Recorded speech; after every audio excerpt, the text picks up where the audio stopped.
welcome back. For this episode, I'm going to go through Heuermanns' bail application. He was last year called by New York City and put in jail for, I think it's 6 murders now. And I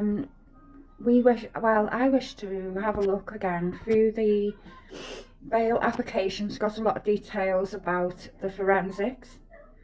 The method, his MO, how he changed his MO, what they went back to the house for. So it's the last one indeed of his up to now. So I thought, because I haven't got it on my channel, I think it'd be really worth having a go at having a crack at it. So what do you think? Would you be interested in my interpretation of the bail application? It's up to yourself what you choose to believe about the Long Island serial killer. He hasn't been charged yet, so innocent till proven guilty in the court in New York, where in England you're guilty first and then. But he's in prison anyway in New York, and he's not confessed to anything. He's not given anything away.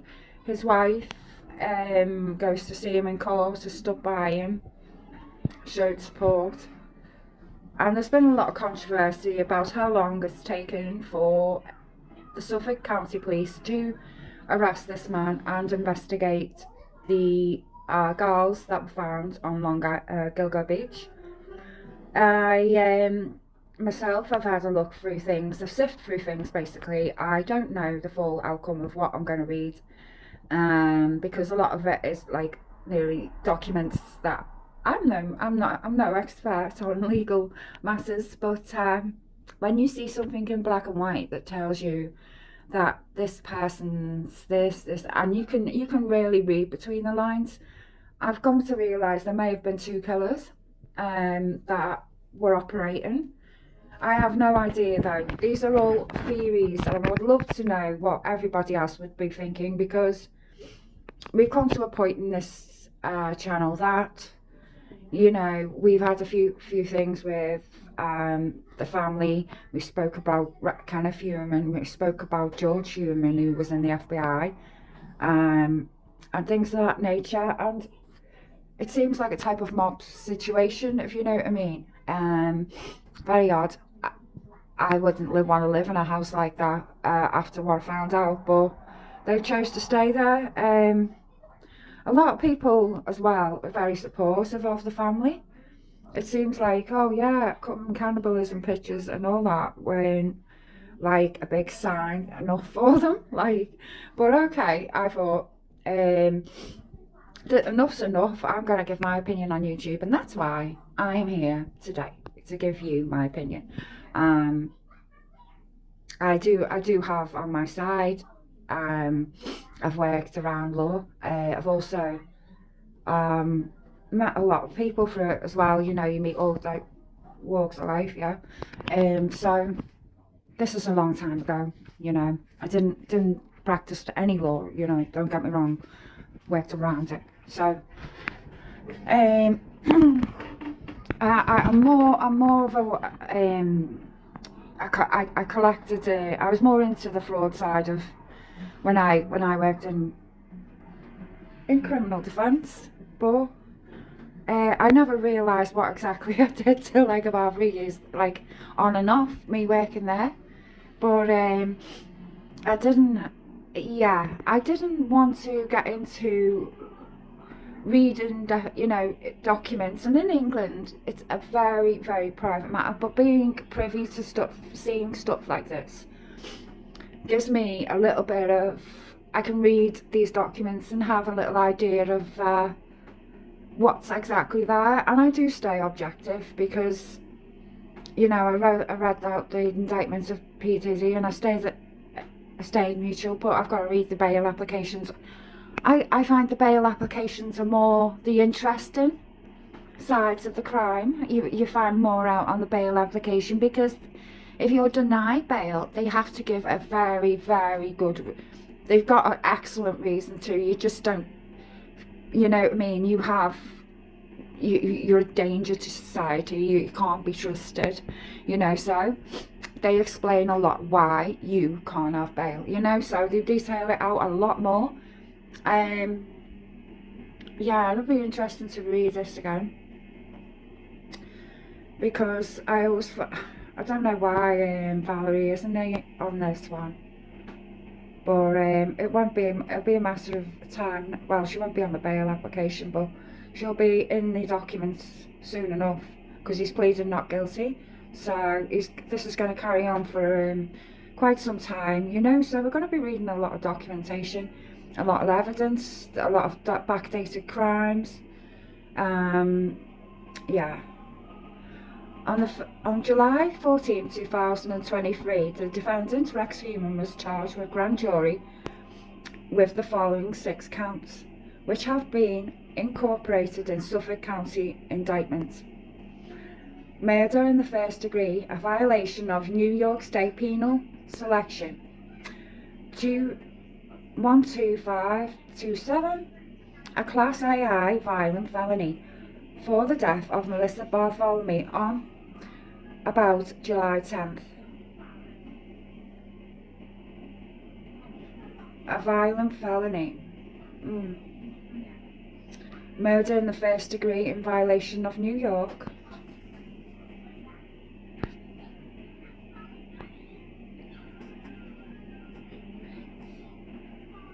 Sorry, I'm looking on my phone. I'll read it out properly. Don't worry. Please don't switch off. I do get warmed into this, and then it's an interesting couple of hours to share. So please be patient. Okay. New York State Penal Law Section 12527, Class AI, violent felony of the death of Megan Waterman on or about June 2010. You see as well, like the dates of Melissa Bartholomew and Megan Waterman. It's literally 13 months between them. It's like I don't know. Murder in the first degree, a violation of New York State Penal Law Section 12527, a Class AI violent felony for the death of Amber Costello on or about September 2nd, 2010. Murder in the second degree, in violation of New York State Penal Law Section 12525, Class AI violent felony of the death of Melissa Bartholomew on about July 2009. Okay, so we murdered in that time 4 girls. Hang on, not 4. 1, 2, 3, 4. 4 up to now in 1 year. Hang on, more. Murder in the second degree in a violation.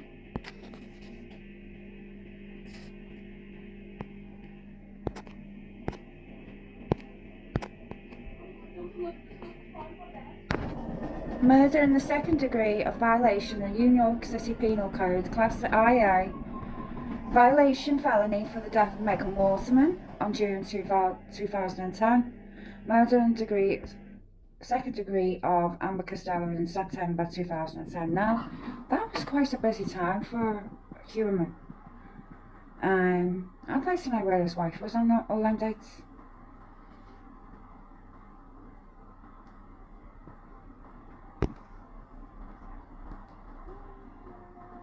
Okay, so on the 16th of January 2024, the defendant, Rex Heuermanns, was charged by the grand jury in superseding indictment, Suffolk County indictment, which incorporated not only the above counts, but the additional charge of second-degree murder of Maureen Brainerd Barnes in 2007.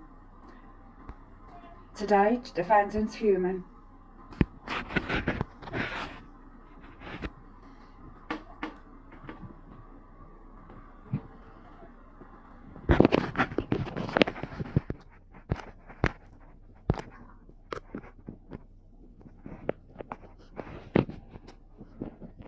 Today, Rex Heuermanns stands before the court charged by the grand jury another superseding indictment which incorporates each and every of the above counts, as well as additional murder. So sorry about this. It's my fingers. It's such touchy thing. Anyway, never mind all that. Murder in the second degree of the New York felony of the death of Jessica Taylor in 2023. Murder in the second degree of Sandra Costelia, in November of 1993. So there's 10 years between Jessica and Sandra before all the Gilgo ones. I know that well, 5 others haven't been charged yet to him, but they soon will be. The people filed a written bail application at Rex Heuermanns' initial arraignment occurred on the 14th of July on 2023, as well as the defendant's arraignment on the initial superseding indictment, which occurred on 16th of January 2024. Those applications are annexed here too as Exhibit A. On July 14, 2023, Hon Richard Ambrio ordered defendant Heuermanns to be remanded without bail. The matter was subsequently adjourned to the 1st of August 2023 before Hon Timothy P. Mazzi or someone on August 20, 2023, and in the ensuing appearances that have followed, this court has continued to remand the defendant without bail. Set forth below the people bail application in support of new superseding indictment, which will expand on additional evidentiary documents in this investigation, now charging defendant Heuermanns with murders of 2 additional victims, Jessica Taylor and Sandra Costelia.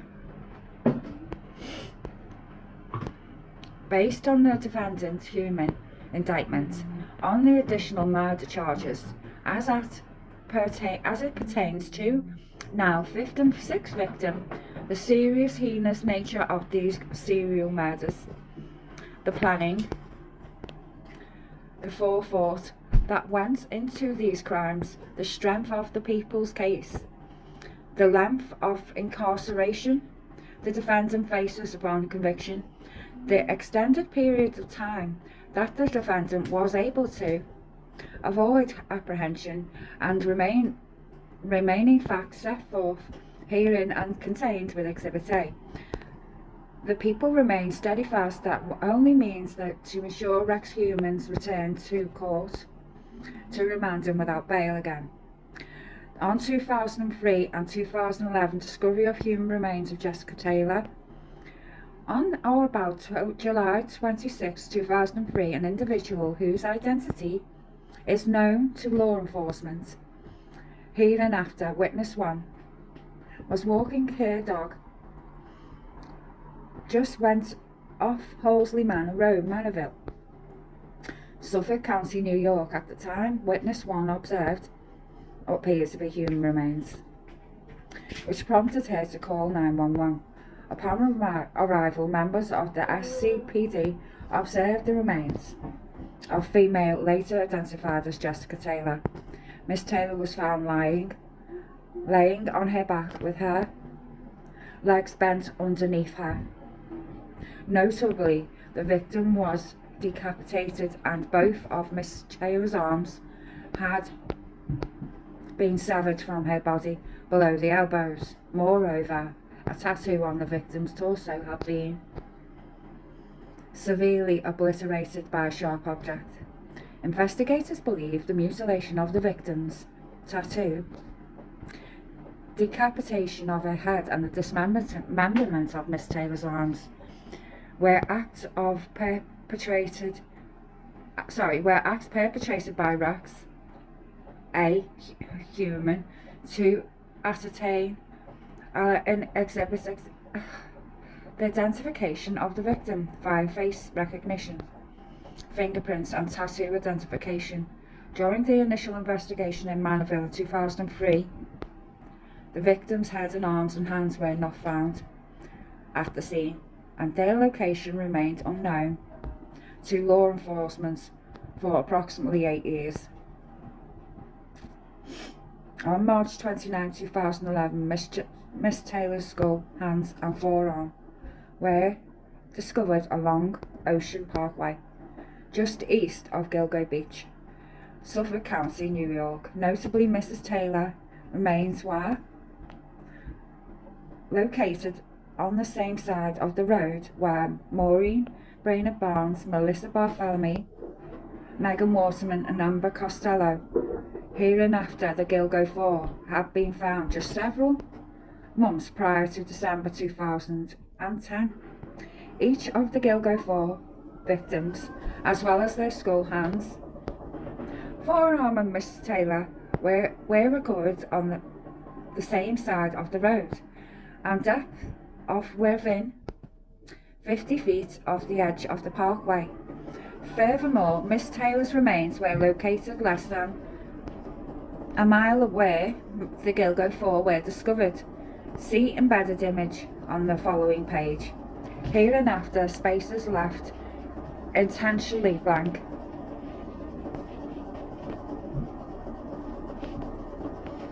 Yeah, because he's got people in his family telling them information probably and stuff like that. So they're not putting much out there, and I respect that. You know, I won't say anymore.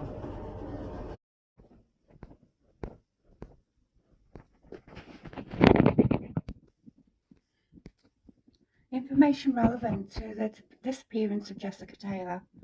Jessica Taylor was last seen on or about July 19, 2003 in New York City. The date has established that July 2003, Jessica Taylor was working as a sex worker in the area of Midtown Manhattan.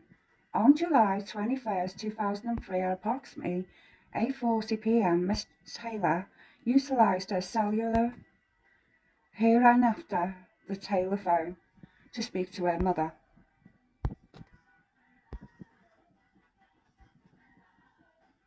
Hang on. Sorry, it's just what's on the radio at the minute. Sorry, that's loud. Hang on.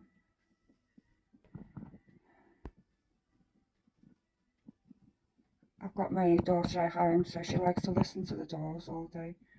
To speak to her mother, based on witness interviews and analysis of telephone records, the Gilgo Homicide Task Force has learned that the two spoke for approximately 7 minutes.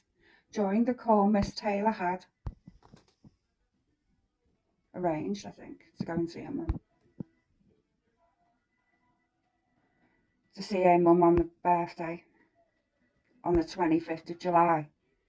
Less than 2 hours later, approximately at 10:22 p.m, Taylor's phone placed an outgoing call, which later lasted approximately 2 minutes. Thereafter, Taylor's phone records revealed no further outgoing calls or accepted incoming calls on or about 25th of May. 25th of July. So she went missing on the 19th. A last data call. Hang on.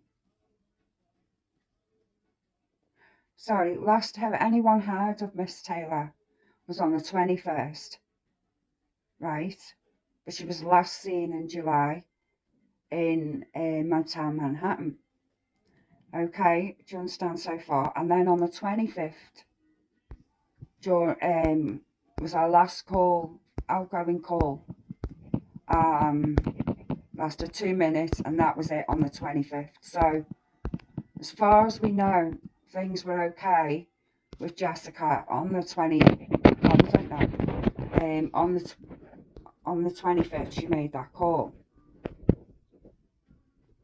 Calls are accepted and incoming on the or about the 25th of 2003, when her daughter, Poughkeepsie residents, or answer any phone calls. Miss Taylor's mum notified law enforcement. At the time Miss Taylor's disappearance, Rex Heuermann worked in the same vicinity as where Miss Taylor was known to streetwalk, i.e. work as a sex worker. Records seized during the execution of prior search warrants reveal Heuermann was in fact present in Midtown Manhattan on the 21st of July, the same date Miss Taylor went missing. On the 26th of July 2003, and in the days hereafter, members of the SCPD canvassed the area around Halsey Manor Road, Manorville, in the vicinity of where Miss Taylor's remains had been found. As a result, investigators spoke to a witness who had, on the 25th at 2003 at approximately 10:30, observed a dark-coloured Chevrolet pickup truck backed into the same wooded area where Mrs. Taylor's body was later found. Based upon their investigation, law enforcement determined that these observations would have occurred approximately 13 hours before witness one's 911 call. Notably, the investigation to date has established the defendant, Rex Heuermann, purchased a 2002 dark-coloured Chevrolet Avalanche pickup truck on or about March 22nd, 2022 from Ramp Chevrolet in Port Jefferson, New York. According to the 25th of July 2003 at 10:30, the defendant Heuermann would have been in possession of a vehicle matching the description of the description of one of the observed in the vicinity where Miss Taylor's remains had been found on Halsey Manor Road. Forensic analysts of Rex Heuermann's digital devices also revealed the following. 1. That on or about July 28th of 2003, Rex Heuermann accessed a Newsday article entitled "Cop Seeks Help in IDing Manorville Body" regarding the discovery of Miss Taylor's remains. That online activity was subsequently deleted, and on the 29th of July 2003, Rex Heuermann conducted an internet search for a new Chevrolet Avalanche, despite his 2002 Chevy being just over 1 year old. See embedded image below. The analyst further shows Heuermann also attempted to delete this search for a new vehicle ID. Notably, the activity occurred just days after Miss Taylor's was discovered, and just days after a witness observed the vehicle matching physical description of Heuermann's leaving the scene. He's looking for another blue a similar Chevrolet.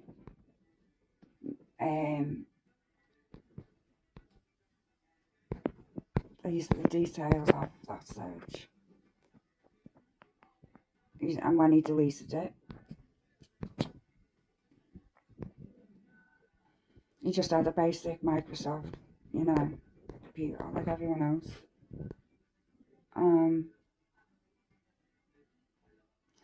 It's copyrighted. Everything he is off his computer, is legit,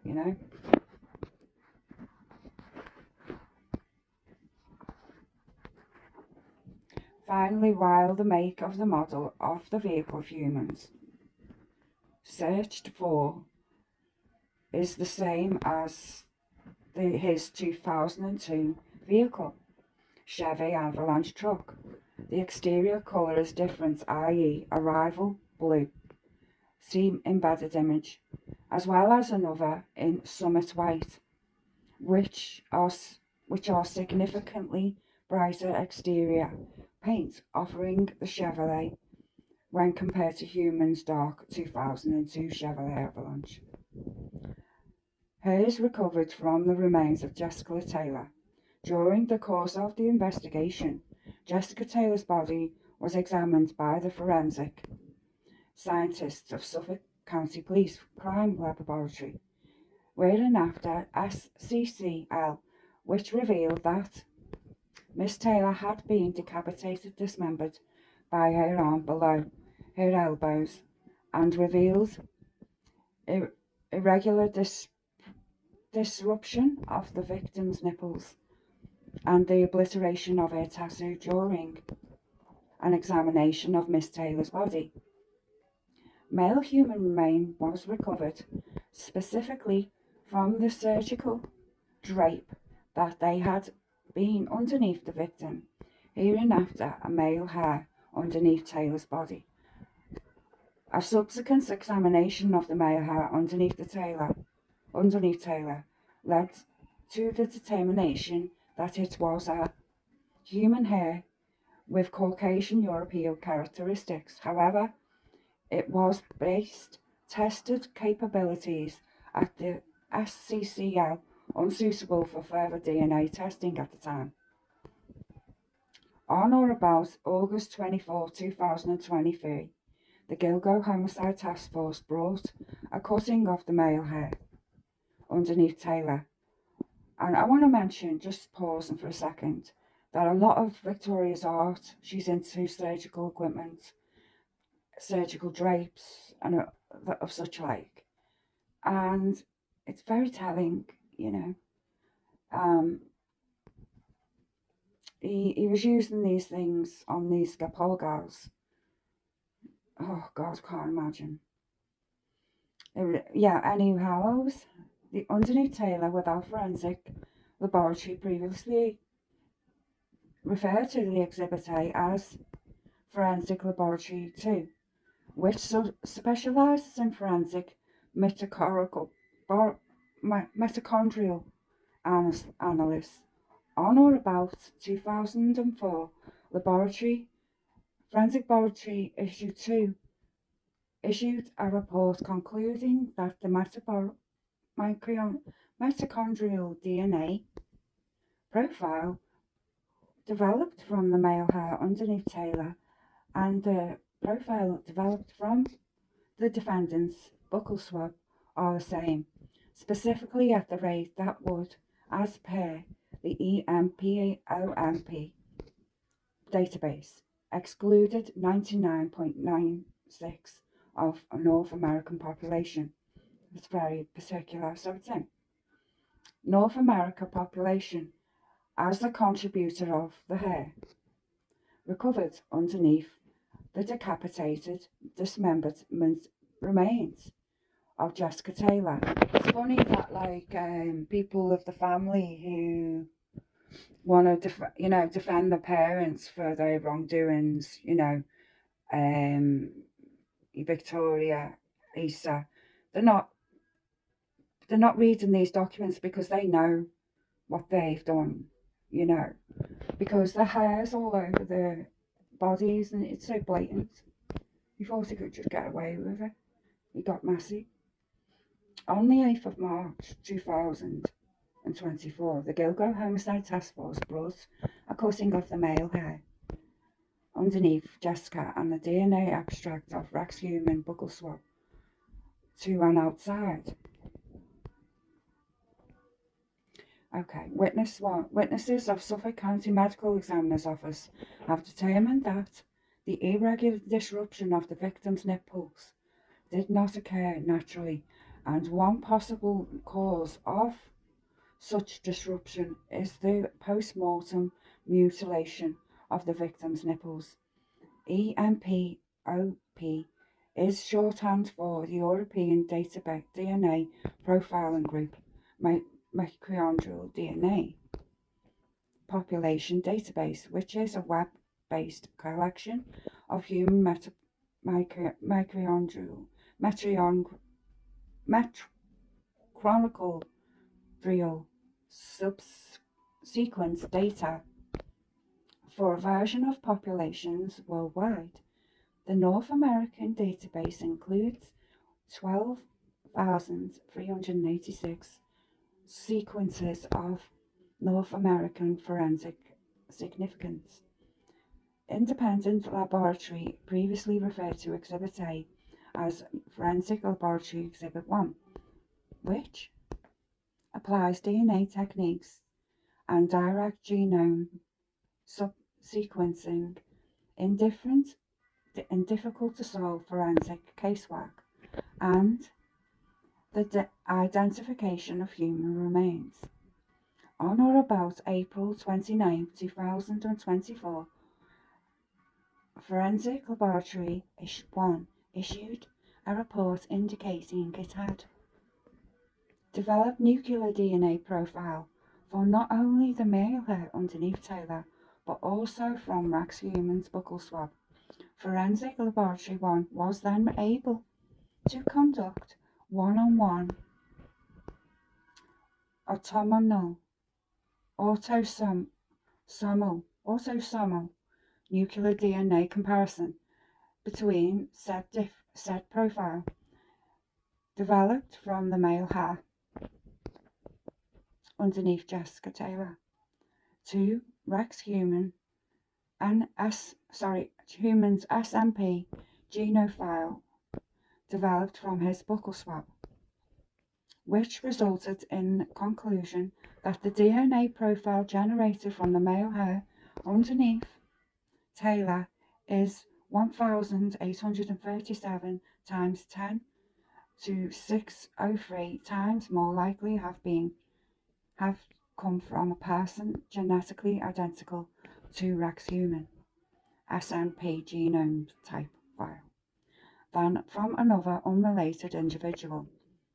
Based on the foregoing, it is significant that two forensic laboratories have now independently determined that the aforementioned hair recovered from the surgical drape underneath the remains of Taylor are subsequently more likely to have derived from a person genetically identical to defendant's human mitochondrial and nuclear profiles, which provides further support that Rex Heuermanns murdered, dismembered, decapitated, and transported the remains of Jessica Taylor to Manorville and Gilgoga Beach until the victims' remains were ultimately discovered in July 2003 and March 2011, respectively. Heuermanns' family travels in relation to the disappearance of Jessica Taylor. It's convenient how they travel at these moments, isn't it? As a part of ongoing investigation, Go-Go Task Force has also established Heuermanns' wife and children were out of state at the time of Miss Taylor's disappearance,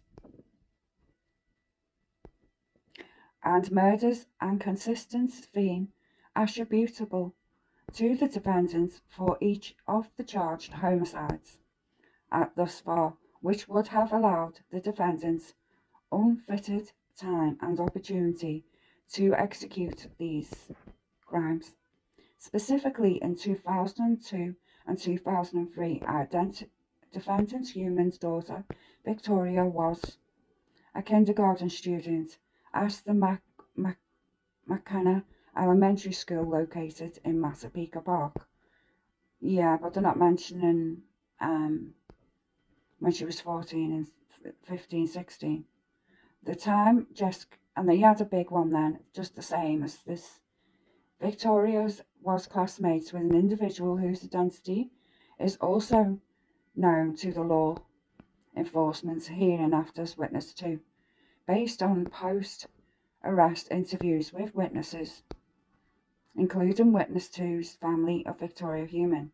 The Gilgo Human Task Force has learned that the conclusion of the kindergarten year, Miss Allerup and her two children vacated witness two's family from on or about July 20th of 2003 through on about 2007,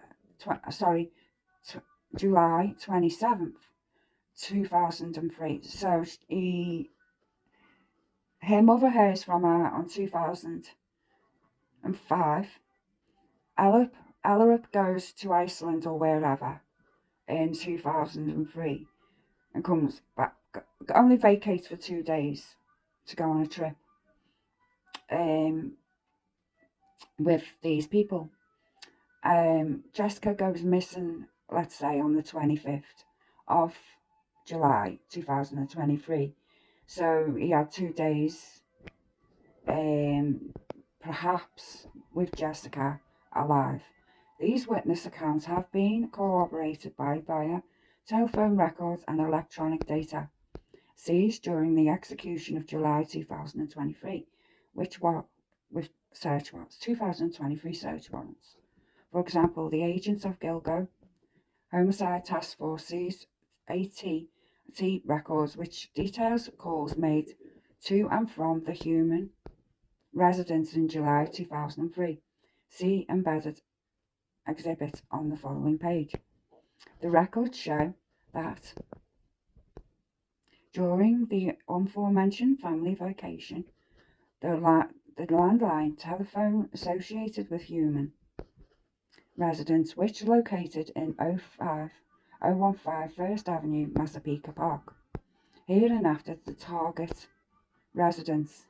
So target residence means he took Jessica there, made several calls to the Massapequa number, bearing the 802 area dial code.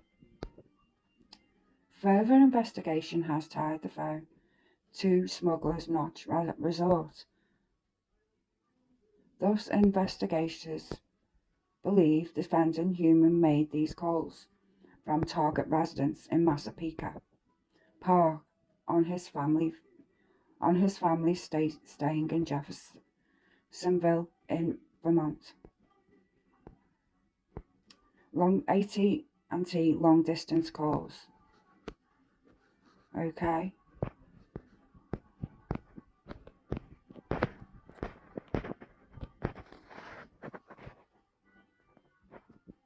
That's going fast. Why is that going fast like that?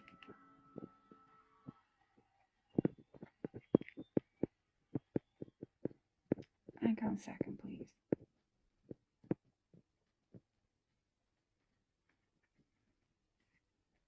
It's making my eyes fuzzy. Hey, we're back in. Yeah, I do side-eye these people a lot. If you can't understand my accent or whatever I'll post all this here, look. You just go through the pause. Yeah?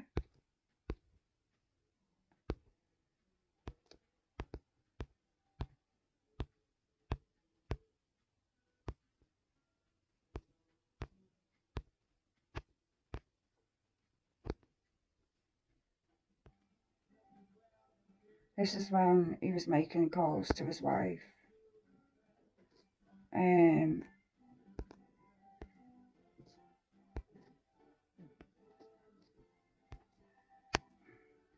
The Gilgo Homicide Task Force also seized phone records attributable to Heumanns' Manhattan business in RH Consultants and Associates. These records further corroborate Heumanns' stay in New York and the family travel to Jeffersonville, Vermont, and Heumanns' work line makes numerous calls during the same week in July 2003. on 20th to the 27th of from Manhattan to Smuggler Notch.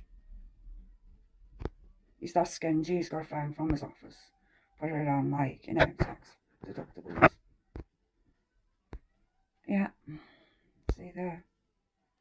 So perhaps he went to work and then was torturing this poor girl in them 2 days, perhaps more, you know. His wife was basically turning a blind eye to the big bolted metal door and all the rest of it, and them going in there for hours. Yeah. I digress. Finally, in 2023, in July, the Gilgoat Homicide Task Force seized hard drive from the basement of the targeted residence.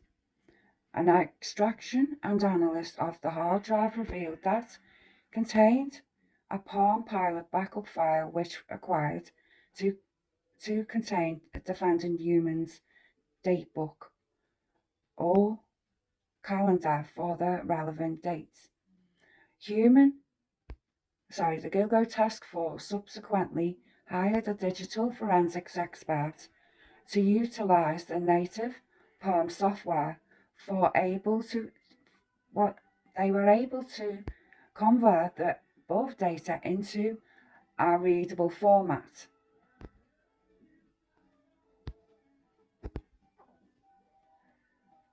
Yeah, so he listed his deeds.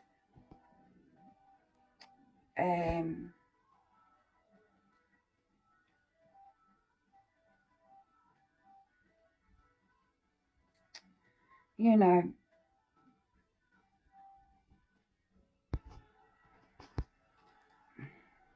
he's a very methodical and smart person, Rex Heuermann. To be an architect, you have to do engineering, and that's no joke. You know, you have to go to school for that. You have to do so much reading law, learning how to not build a building that collapses. It's engineering, okay? So he's a very smart man. You know, he got away with this for a good long time. Based on the foregoing investigation to date, has cleared established defendants, Heuermanns' wife and children, were indeed located out of state during the time Jessica Taylor disappearance, which occurred on or about July 21st, 2003. Accordingly to the murders of all 4 victims, and now the murder of Jessica Taylor occurred at times when the defendant's wife and children were located out of state, which would have allowed Heuermann unfitted time to execute the plans for Miss Taylor, which included decapitation, dismemberment, and transportation of her remains, without any fear that his family would uncover or learn of his involvement of these crimes. In the 1993 discovery of human remains of Sandra Costelia on or about November 20th, 1993, 2 individuals, while hunting in the wooded area of Southampton, in the vicinity of 50 Old Fish Cove, North Sea, Suffolk County, New York, discovered remains of Sandra Costelia, date of birth August 25th, 1965. The victim, who had been 28 years old at the time, was laying on her back with her arms outstretched and her head with her uncovered legs spread apart. The victim's shirt had been pulled up over her torso and head, exposing victim's breasts. The victim had numerous sharp, forced injuries into her face, her torso, breast, left thigh, and vaginal area. Miss Costelia was a native of Trinidad and Tobago, but had been living in New York prior to her disappearance. Hairs recovered from her remains of Costelia during the course of the 1993 investigation. Costelia's body was examined by the forensic scientist with the SCCL, which led to the recovery of inter alia free hairs from the victim's remains, one from the victim's right arm, hereinafter small hair on Costelia, one from the tape lift of the striped shirt above the victim's head, hereinafter a male hair on Costelia. So they got a hair off her shirt, what was lifted over her head, carved in her face basically, as well as one of the tape lift off the white shirt above the victim's head, hereinafter unidentified female hair on Costelia, collectively hairs on Costelia. In 2014, well before the identification of Rex Heuermann as a suspect in Costelia's murder, the hairs of Costelia were sent to forensics laboratory too, which was able to develop unique mitochondrial DNA profiles on each of the hairs on Costelia on or about August 1st, 2014. Forensic laboratory received 2 extracts from Bitroff's buccal swab. Forensic laboratory 2 was then able to develop mitochondrial DNA profiles that had been previously generated for each of the hair on Costelia. At the conclusion of the analyst's forensic laboratory was able to exclude Bitroff and his maternal relatives as contributors of the hair of Costelia. Recently, Gilgo Homicide Task Force requested forensic laboratory to undergo forensic testing for specifically comparing mitochondrial DNA profiles for each of the hairs on Costelia, which had been developed back in 2014, prior to Heuermann emerging as a suspect in Miss Costelia's murder. 2 known samples provided by Heuermann Task Force on or about February 29th of 2024, forensic laboratory issued reports concluding that the mitochondrial DNA profile developed on the male hair on Costelia and the profile developed on the defendant's buccal swab are the same, specifically as a rate that would, as per EMPOP database, excluded 99.96% of North American population. As to the contributor of the aforementioned hair recovered on the mutilated remains of Sandra Costelia, based on the foregoing, while the 99.96% of the North American population can be excluded as contributor of a male hair on Costelia, the defendant, Heuermann, cannot be excluded as the male contributor of Costelia. Prior to Miss Costelia's disappearance and murder, Heuermann had been living with a female individual whose identity is known to law enforcement hereafter. Witness 3. During the course of the investigation, that could be his wife as a witness, yeah. Gilgo Home Task Force was able to secure a buccal swab from witness 3, which was secured via her consent. On or about March 29th, 2024, the Gilgo Homicide Task Force brought a DNA extract from witness 3 buccal swab to forensic laboratory 2 for further analysis on or about May 8th, 2024. Forensic laboratory issued 2 a report concluding that the mitochondrial DNA profile developed from witness 3 buccal swab and the profile developed from the female hair on costylia share a common base as all compare positions, specifically at the rate that would be as per the EMPOP database excluded 99.98 of the North American population as a contributor of said hair recovered on the mutilated remains of Sandra Costellia, while 99.98 of North American hair population can be excluded as a contributor of the hair found on Costellia's as witness-free, who had but no longer resided at the target residence prior to Mr. Costellia's disappearance and murder, cannot be excluded as a contributor of said hair recovered on Miss Costellia. On or about March 8, 2024, Homicide Gilgo Task Force brought a cutting of the hairs on Costellia as well as the DNA extract of witness-free buccal swab to forensic laboratory. A report indicating the ability to develop nuclear DNA for a male hair on Costellia. Excuse me. Forensic Laboratory 1 was then able to conduct a one-on-one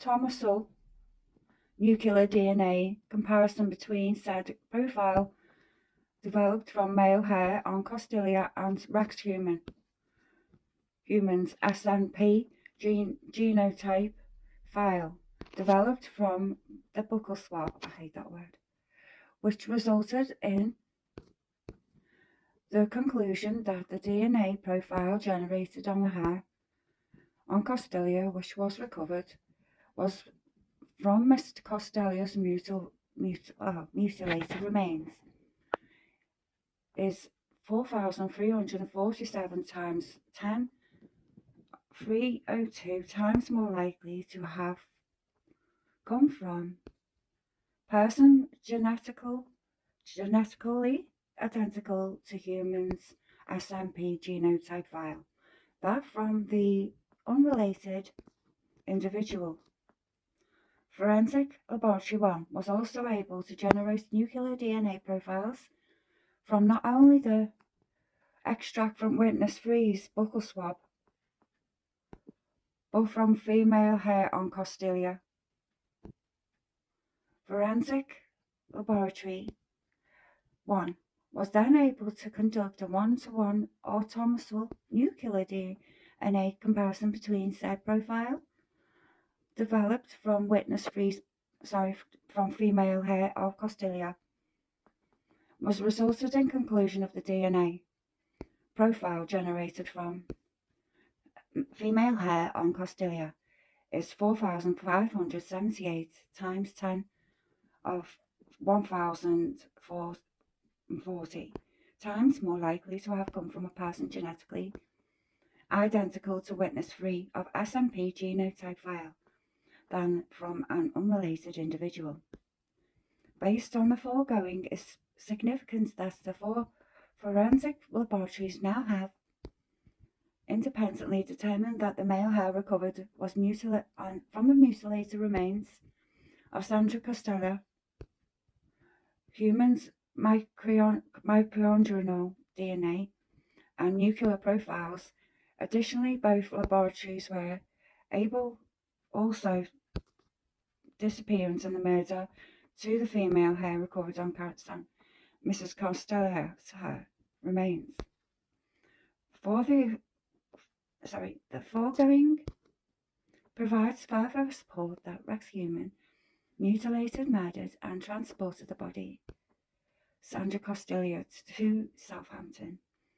The chart below summarizes the results of Forensic Laboratory 1 and the Forensic Laboratory 2, which each individual have been made able to determine the hairs recovered now. 5 of the 6 charged victims are forensically tied to the defendant Human, members of his family, or individuals with whom Human resides, lending further support. Conclusion: defendant Human is the individual who murdered, stripped, restrained, and transported the remains of Jessica Taylor and Sandra Costilia, as well as Gilgo 4. The footnote says that the standard rotation of 4,347 times 10,332 is 4,347 within 329 zeros. Thereafter, the investigation into the contributor of the unidentified female hairs on Costilia remains ongoing. The standard notation of the 4,578 times 10 of 1,040 is 458,000 with 1,037 zeros thereafter. Their conclusion. Right, they've done like a diagram of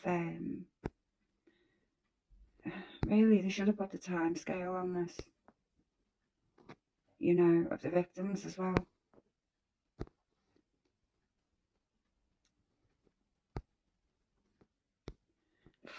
The conclusion of defendant Heumann, the individual who murdered, stripped and restrained. Yeah, sorry, I'm reading the same thing. It has the victims in one diagram, the designation in bail letter, the what the link is, the approximate location of the hair recovery, the mitochondrial DNA results. I like saying that properly because it's pretty. It sounds like something else when you hear it.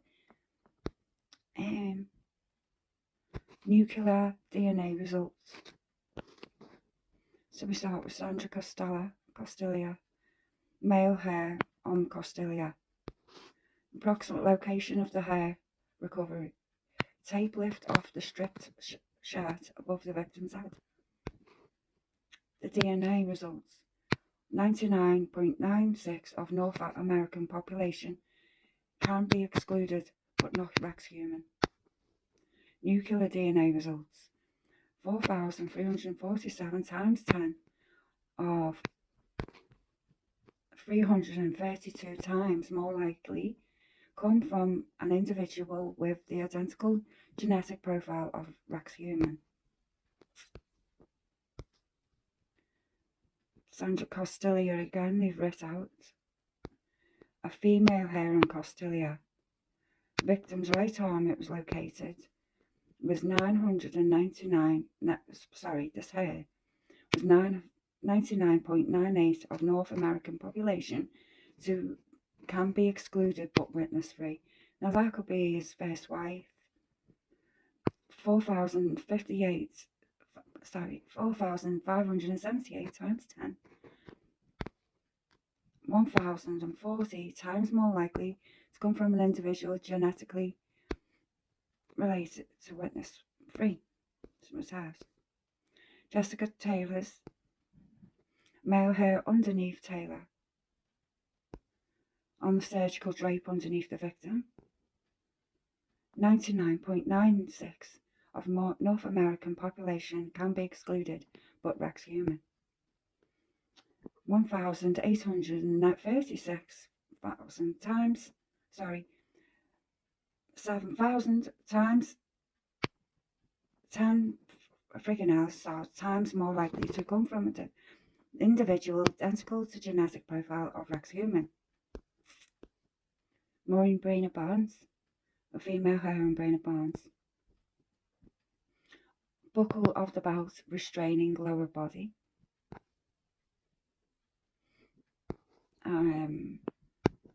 I don't know what that could possibly indicate.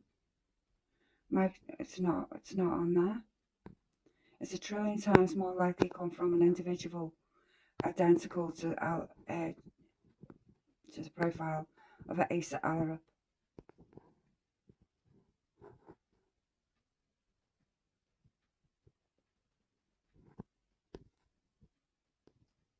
Megan Waterman, first of 2 female hairs on Waterman, outside head area. That's pretty strange to have. Maybe he was brushing her hair with a hairbrush. Frig knows.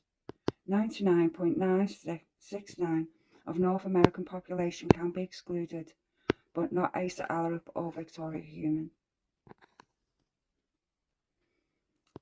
2,317 at 4 times 1048 times more likely come from an individual identical genetical profile as Asa Alarip.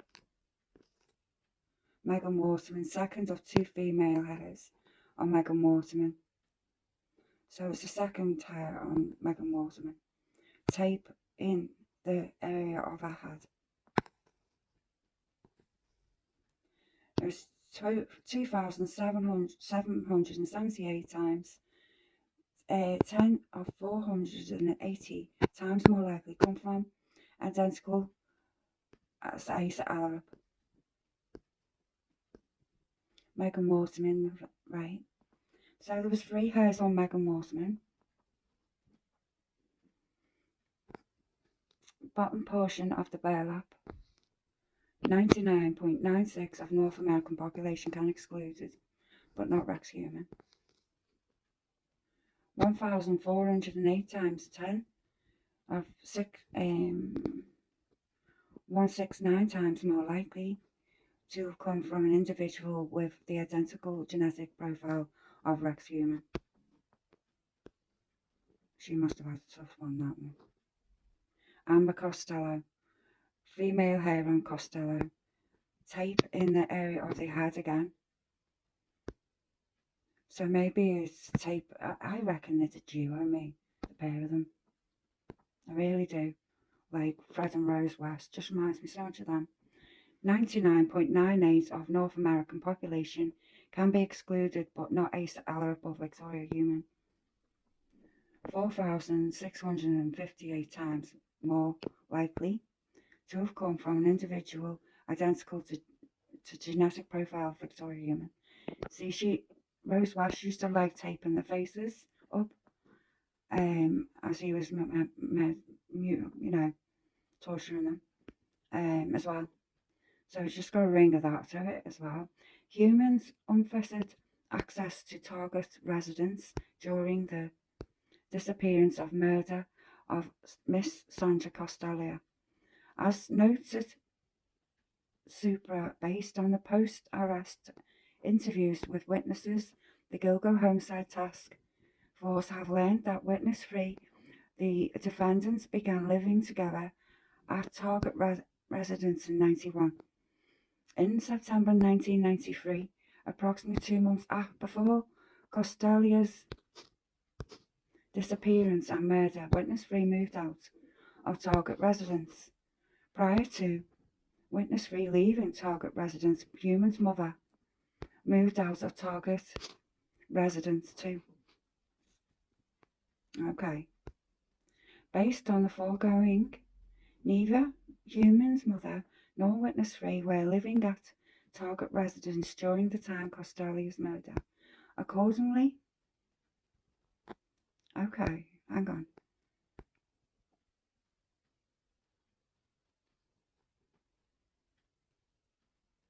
Neither of them were living there at the time.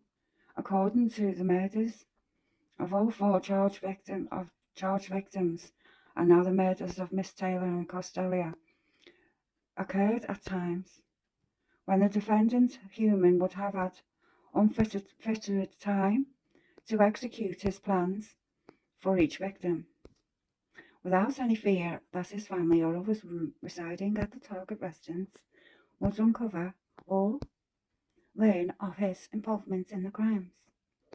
Newly discovered digital evidence, as detailed at Exhibit A, following Heumann's arrest, numerous search warrants were executed at the target residence, which accumulated in inter alia of the seizure of over 350 electronic devices.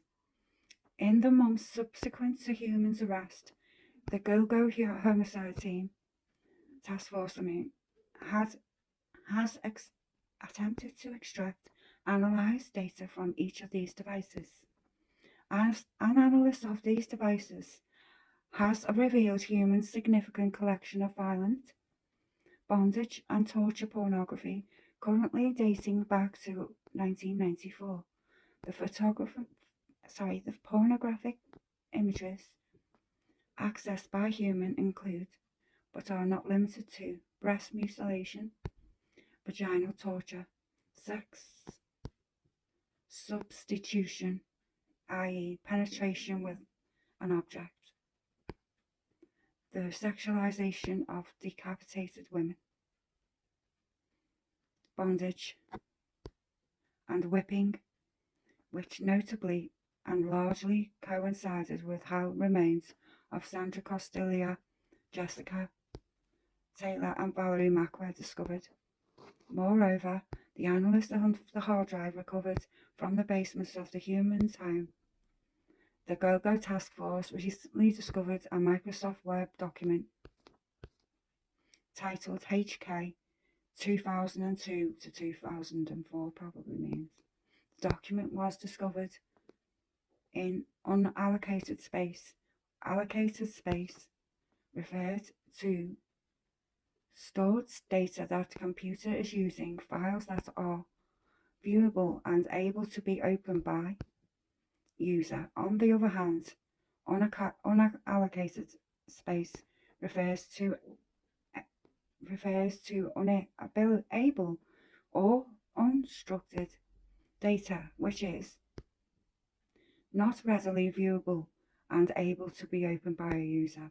Unallocated space frequently contains room for new data or old data that has been deleted, sent to the recycling bin, overwritten, etc. For example, when a user deletes data, many users believe that the file has been purged forever. However, deleting a file only tells the computer that the space previously occupied by the file is now available.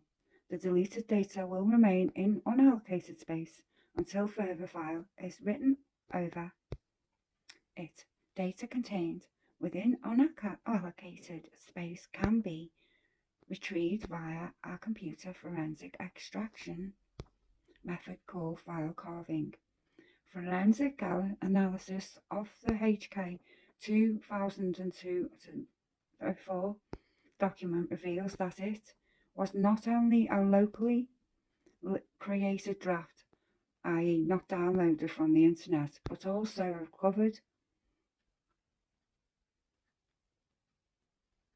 So this isn't downloaded from the internet, whatever he's used, where he's been using to reviewing, maybe on CD-ROMs and that type of thing, but also recovered from a hard drive that indicates it was utilized by a human himself, while the original document appears to have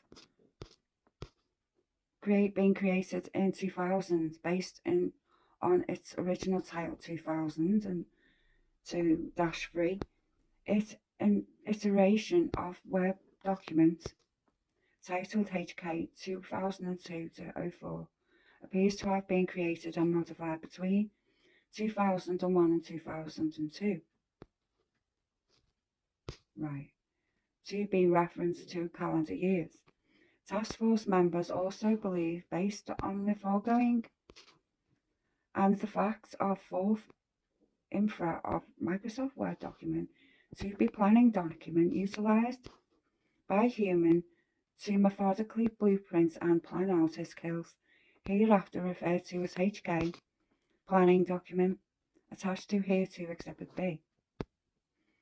Okay. HK planning document begins with 4 category sections and underlined heading for problem supplies, DS and TRG. See embedded excerpt on the following page. Now, he's got these, folder files, he's thinking of problems like tire marks, DNA, bloodstains, fingerprints, MO, plastic bag, cat litter, friggin' hell. Witness, trace source of supplies. He's like a professional killer, you know? Foot shoe prints, photos, misleaders, police stop, truck stop. Wow. Fingerprints in gloves, bags matched to box, hair fibre, supplies. He's thinking of supplies as well. Boots, lye, acid. Wow. Wow. He melts them first, perhaps, before he. Perhaps. Rope, cord, saw, cutting tools, hairnet, photo film, burn cap. I don't know what a burn cap is. I'll look it up. Foam drain cleaner, body wash wipes, tarp, clothes, tarp, drop clothes, medical gloves, bags, tape, large electrical clips, ratchet cargo strap, DS1 Mill Road, DS2. He's thinking of 2 dumpster sites. When he's decapitating them, that's what he's thinking of. Next time, recon dumpster at locations. What type of locations to go to? TRG, Target 1, Megum, small is good. T, God knows what this means, black.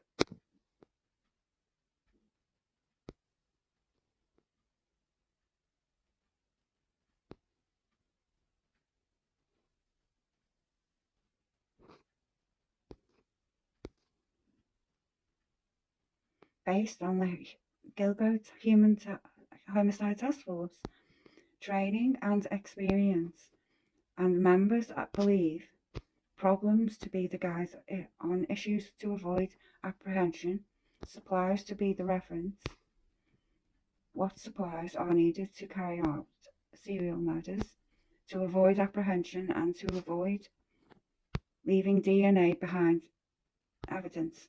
The DS heading appears to be an acronym for Compensate, which corroborates by an inter alia the discoveries of Valerie Mack and Jessica Taylor at 2 dump sites, separate dump sites, the vicinity of Mill Road and Ocean Parkway under the same heading. No alterations other than the addition of call-out boxes where applicable have been made to excerpts of HK planning documents. The document is portrayed in the same manner that it was recovered from the unallocated space with no changes in format or spelling. Is a note regarding dumpster sites which the task force members believe in reference how human disposed of physical evidence in the manner described infra C dispose of the following section below. TGR appears to be a reference to target victim. See embedded image below. It is important to note that the known victims thus far are all petite women, which is consistent with the small is good entry in the document, lending further support of the aforementioned conclusion that TGR refers to victims or targets.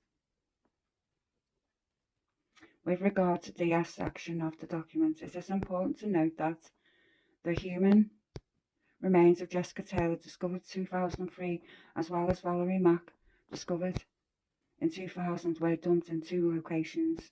One of those locations being vicinity of Mill Road, which is listed in DS Mill Road in the above Word document. On March 29th, 2011, Miss Taylor, torso, skull and hands recovered near Ocean Parkway, i.e. a second dump site.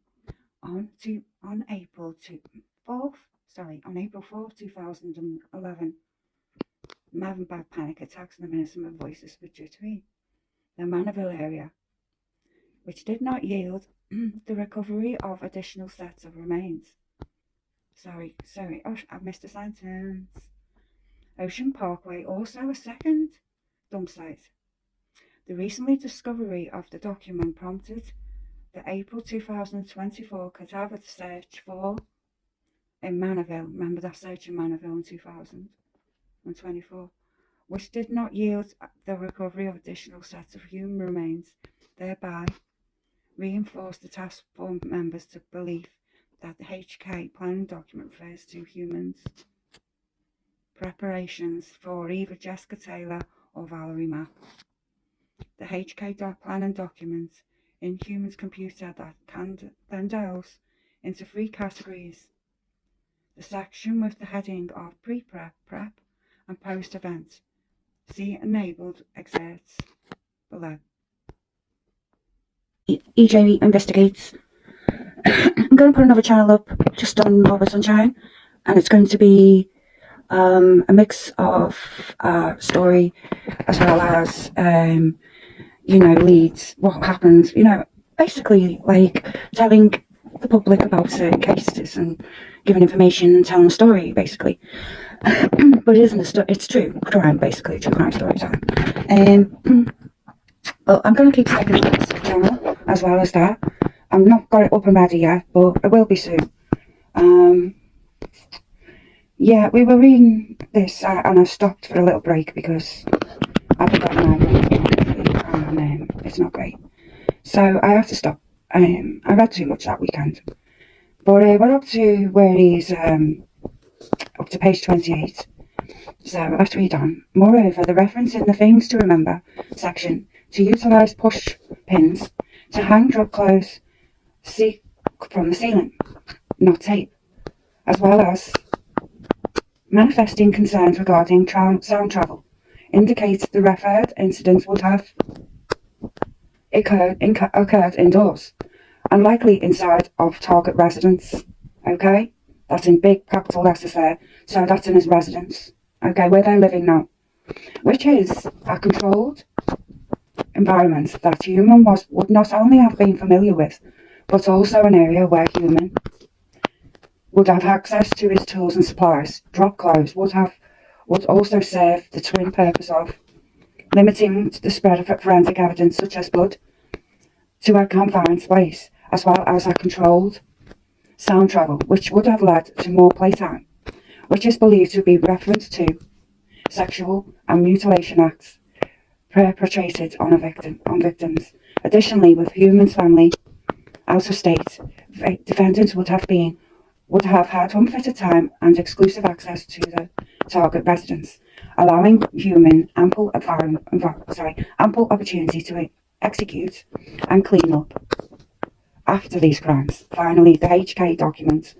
on Heuermann's laptop includes notes here on spur of the moment cover, Stockholm Syndrome. The more to do, the more clues you give. Look at the painting. What, why, who? Organised versus disorganised. Page 162, sex substitution. Page 163. Page 175, mutilation equals disorganised. The investigation to date has established a source of these notes, i.e. the Mindhunter paperback book authored by John Douglas, specifically the first edition published in 1996, concerning criminal profiling of serial killers. For example, the notes section of HK document includes the following notation. Page 162, sex substitution. Page 163. Page 162 of said book does indeed reference sex substitution, i.e. penetration with an object, as Douglas describes the rather horrible sexual mutilation of and masturbation over the victim's body, but no intercourse. The penetration with the umbrella and pen were acts of sexual substitution. Would be disorganised. Killer who would be compulsive and perhaps living with his parents. According to the notation contained by the HK planning documents, is consistent with, I'll read the footnote. John Douglas is a retired special agent and profiler from the FBI, who spent over 25 years in FBI Behavioral Analysis Unit. During his time with the FBI, Douglas interviewed over a dozen serial killers and other violent sexual offenders, which led to numerous publications, including the Mindhunter book. The aforementioned book in page number as subject matter. The notes section on HK planning documents also includes the following notation. Page 175, mutilation equals disorganized. In page 75 of this first edition of Mindhunter book, Douglas describes a woman screams, and shortly after how the woman's throat had been cut and her naked body mutilated. Douglas further asserts on page 775 of the said book that mutilation is a sign of disorganized personality type. According to the notation contained by HK planning document, is again consistent with the aforementioned book in this page number and subject matter. The notes section of the HK planning documents also contains the following notation. Look at the painting, what, why, who. On page 19 of the said book, Douglas notes that while he was still at the FBI, he always advised his agents, if you want to understand the artist, the perpetrator, you have to look at the painting, the victim. We've looked at many paintings over the years and talked extensively to the most accomplished artists, in brackets, accordingly, and the note above contained in Heuermanns' laptop computer to look at the painting yet again points to the aforementioned book as source of commentary. Finally, the other notations contained in the HK planning document, i.e. spur of the moment, cover, Stockholm syndrome, the more you do, the more clues you give, are also each contained in the said book, all pointing to the source of Heuermanns' notation. Stockholm syndrome is a psychological condition that explains why victims or hostages can sometimes develop a psychological bond or empathy with their captor or abuser. Bit like what? The Heuermann family album. The foregoing is corroborated by, in part, by Heuermanns' possession of other serial killer books authored by John Douglas. During the initial search warrant execution in July 2003 at target residence, the task force observed Heuermann possessed in his home office the book entitled The Case That Haunts Us. See embedded image below, which outlines the facts, evidence and criminology of several notable serial murders. The Gilgo Homicide Task Force members believe that the totality of circumstance surround the HK planning document, including Heuermann's attempt to delete its existence, points to it as human self-education and homework on the topic of carrying out serial sexual murder. Heuermann points out concerns regarding avoiding being captured on video surveillance, leaving behind forensic evidence, what supplies to purchase, how to package a body for subsequent transportation to dump sites, example, wash body inside and all cavities prior to the package of transport. 5. Avoiding paper trail, tying him to the crime scene. Remember, do not charge for gas.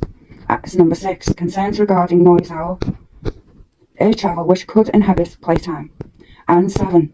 How to improve next time. Further confirm, merely by looking within the four corners of the document itself,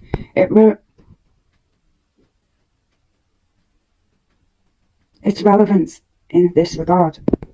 This belief is further corroborated when looking at a litany of external factors, including inter alia, how the 6 victims now attributable to Heuermann were indeed packaged and transported, and in the case of Miss Taylor, how her hands, head and tattoo were removed in and or consistent with the documents of instructions. Furthermore, an analyst of Heuermanns' computers confirmed the HK planning document was in unallocated space and had hence been deleted, which is consistent with not only the destroy computer files notation, but also Heuermanns' established use for forensic wiping software. So he was no stranger to wiping software and all that. Penalties. If convicted on current charge, defendant Heuermann faces multiple sentences, life without parole. Remand without bail is appropriate based on the serious, heinous nature of these murders, serial murders, the strength of the people's case, the life incarceration the defendant faces upon conviction, the extreme measures the defendant took to attempt to avoid apprehension for over a decade, and the defendant's indictment on these additional charges, which now incorporate the fifth and sixth victim, and the people remain steadfast that the only means to ensure defendant's return to court is to remand the defendant without bail. 6th of June 2020, Suffolk County, New York.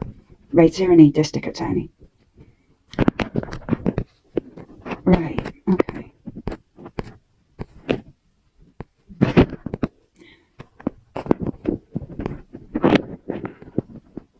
I want to talk about certain things that he's using that is familiar to us as crime fans.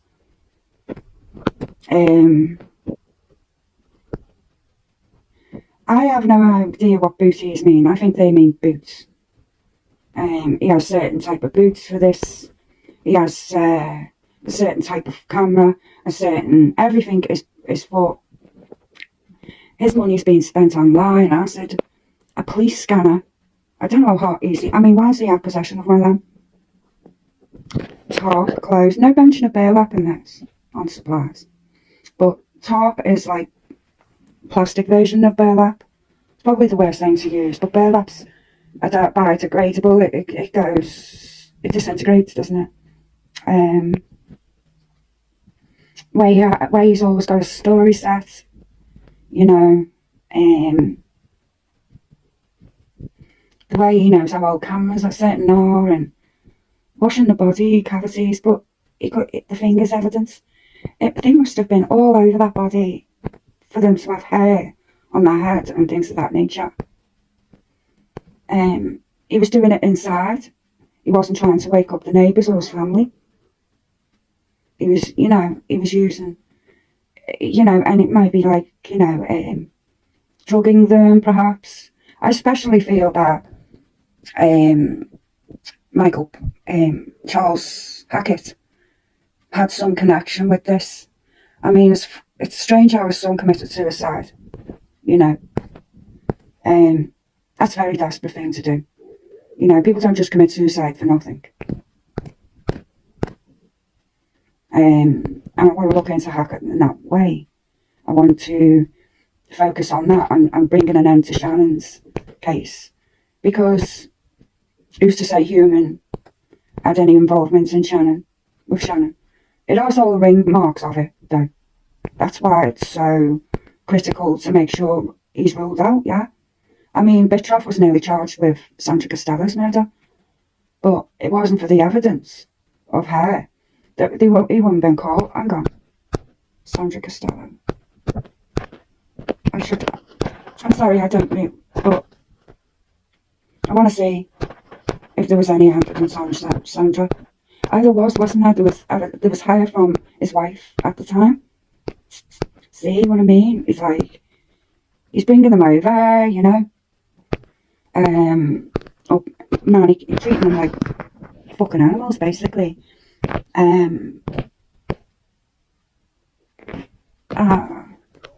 See, it's the fact that they knew about a Chevy and they didn't do nothing about that. I mean, the police force do look dumb as fuck right now, but because they've changed the police force doesn't mean they want and they just want to follow the evidence. Okay, fair enough. His computer doesn't mention Shannon on the searches. We've looked at that, I think. Why do I think I've looked at that and I put it up?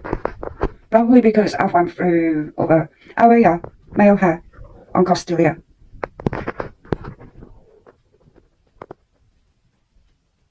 Yeah. And a female head. So he's not even a good serial. I think he's gotten. He thought he was the bee's knees, the best serial killer ever. But to be fair, right, considering how the lengths he went to, you'd think he would.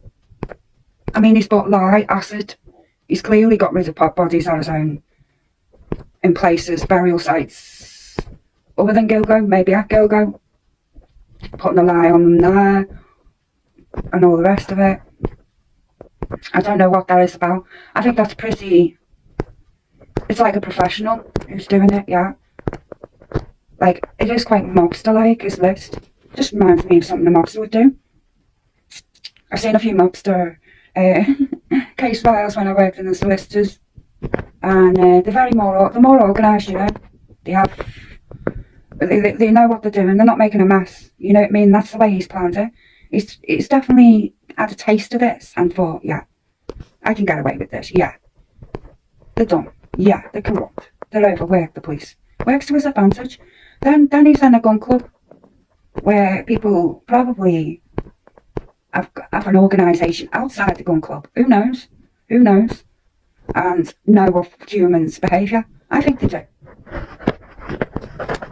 I think his behaviour's been an obvious sign for people in his family to witness. And I believe John Ray, when he says this, their background in Wicca and all that, it's no you know, ritualistic killings happen. Okay, the dark web sells this stuff. Look how we didn't know about Diddy's empire of porn. You know, we knew he was a freaky, but we didn't know about the children, did we? You know, that's dark web for you. That's dark web. You're not gonna find that evidence there. So the police are fucked by that means. But with all that, how many devices? 350 devices? There'll be more. There'll be more for them to find. You know what I mean? I think the space of the killings as well, the time gaps. I mean, there's a case in Texas where a mass grave was found. And it reminds me of the Gilgo case. Not Texas, Vegas, I think. It's one of them bloody states anyway. But this is it, he's going into state, out of state.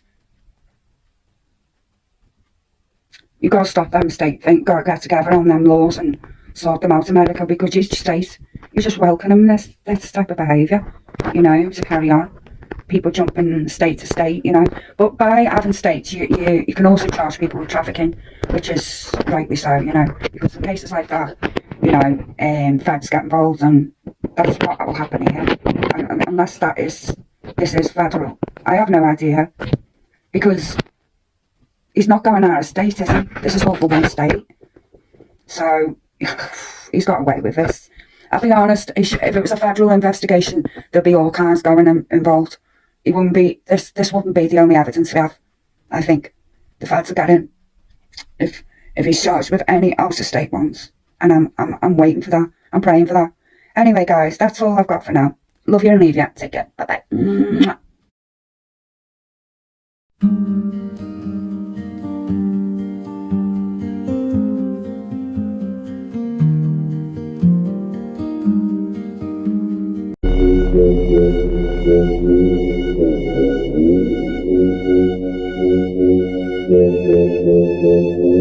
Oh.